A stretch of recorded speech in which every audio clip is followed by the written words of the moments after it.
മോനെ രംഗച്ചേട്ടൻ കാണിക്കുമെന്ന് പറഞ്ഞാൽ കാണിക്കും.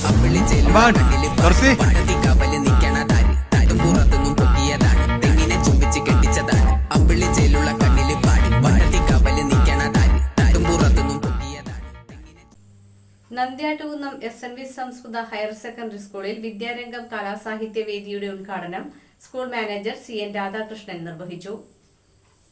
നന്ദ്യാട്ടുകുന്നം SNV സംസ്കൃത ഹയർ സെക്കൻഡറി സ്കൂളിൽ വിദ്യാരംഗം കലാസാഹിത്യ വേദിയുടെ ഉദ്ഘാടനം സ്കൂൾ മാനേജർ CN രാധാകൃഷ്ണൻ നിർവഹിച്ചു.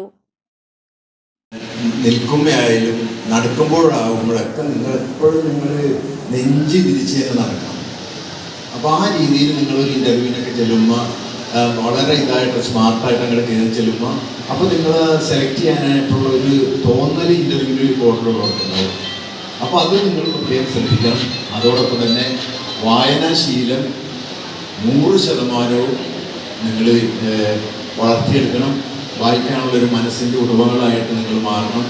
അങ്ങനെ ഈ വിദ്യാലയത്തിന് പേരും പെരുമയും ഉണ്ടാക്കുന്ന തരത്തിൽ ഓരോ ക്ലാസ്സിലും വായനാശീലം വളർത്തിയെടുക്കാൻ നിങ്ങളുടെ വലിയൊരു എഫർട്ട് ഉണ്ടാവണമെന്ന് മാത്രം പറഞ്ഞുകൊണ്ട് നിങ്ങൾക്ക് എല്ലാവർക്കും ഈ വിദ്യാലയത്തിൻ്റെ സ്ഥാപകനായ ശാസ്ത്രാവിൻ്റെയും കണ്ടിട്ട ദൈവമായ ശ്രീനാരായണ ഗുരുദേവൻ്റെയും എല്ലാവിധ അനുഗ്രഹങ്ങളും ഉണ്ടാവട്ടെ എന്ന് പ്രാർത്ഥിച്ചുകൊണ്ട് PTA പ്രസിഡന്റ് KB സുഭാഷ് അധ്യക്ഷത വഹിച്ച യോഗത്തിൽ taluk library council president Shaivin TV വിശിഷ്ട അതിഥിയായിരുന്നു.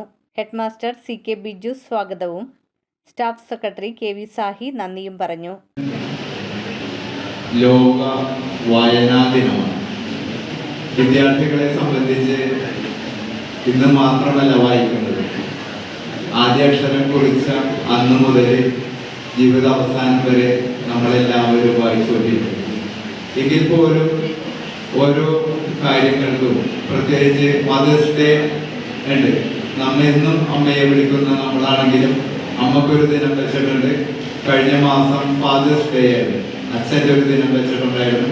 സൗഹൃദ ദിനമുണ്ടായിരുന്നു. അങ്ങനെ പല ദിനങ്ങൾ ആഘോഷിക്കുന്ന നമ്മുടെ ഈ രാജ്യത്ത് ഇന്നാണ് ജൂലൈ 19 വായനാ ദിനമായിട്ട് ആചരിക്കുന്നത്. ആദ്യമേ തന്നെ നിങ്ങൾക്ക് എല്ലാവർക്കും വായനാ ദിന ആശംസകൾ അർപ്പിക്കട്ടെ. നമ്മളിന്ന് ഒത്തുകൂടിയിരിക്കുന്നത് എന്താണ് എന്നുള്ള കാര്യം വളരെ ആമുഖമായിട്ട് തന്നെ സാറ് വിശദീകരിച്ചിട്ടുണ്ട്. ഇന്നെന്താണിത് പ്രത്യേകത? ജൂൺ 19 വായനാ ദിനം.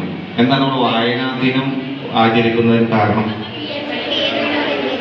ജന്മദിനമല്ല, PN പണിക്കർ എന്ന് പറയുന്നവർക്ക് ചരമദിനമാണ്. അദ്ദേഹത്തിൻ്റെ ചരമദിനം നമ്മൾ എങ്ങനെയാണ് വായന ദിനമായി ആചരിക്കുന്നത്? അദ്ദേഹം ആരായിരുന്നു? നിങ്ങൾക്കറിയാം. നിങ്ങളിപ്പോൾ PN പണിക്കർ ആരായിരുന്നു വെച്ചാൽ എന്നെക്കാളും വളരെ കൃത്യമായിട്ട് തന്നെ നമ്മുടെ കൊച്ചുകുട്ടികളെല്ലാവരും പറയും. കാരണം ഞാൻ ഇങ്ങനെ നോക്കുമ്പോൾ ഈ മുഖങ്ങൾ പലതും നമ്മുടെ പല ലൈബ്രറികളിലും വിശദമായിട്ടുള്ള വിവരങ്ങൾ നിങ്ങൾക്ക് നൽകി. വായന എന്ന് പറഞ്ഞാൽ വായിച്ചാൽ വളരും, വായിച്ചില്ലെങ്കിൽ വളയും എന്ന് പറഞ്ഞാൽ ആരെന്നറിയാമോ?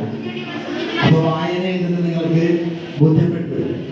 വായനയാണ് നമുക്ക് ഇപ്പോഴത്തെ കാലഘട്ടത്തിൽ അനിവാര്യമായിട്ടുള്ളത്.